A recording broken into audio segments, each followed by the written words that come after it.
caipira. O meu aqui já está temperado, mas os temperos que eu usei foi esse: pimenta do reino, corante, uma cebola média, 2 dentes de alho e um maço de coentro.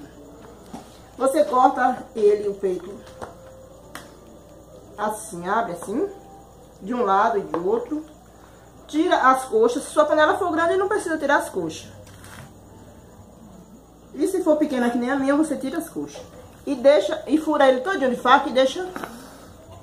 Enche de tempero e deixa marinando 4 horas. Depois você pega o frango, leva a panela de pressão. Que o povo diz, ah, frango caipira é duro, isso e aquilo. Não. Você faz ele aqui, ó. Os rastelinhos.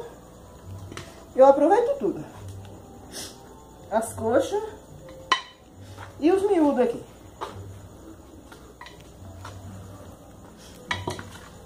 E leva pro forno, ao fogo, 10 minutos. E quando ele estiver cozido, eu volto para mostrar para vocês quando for assim. Ok, gente? Curte aí.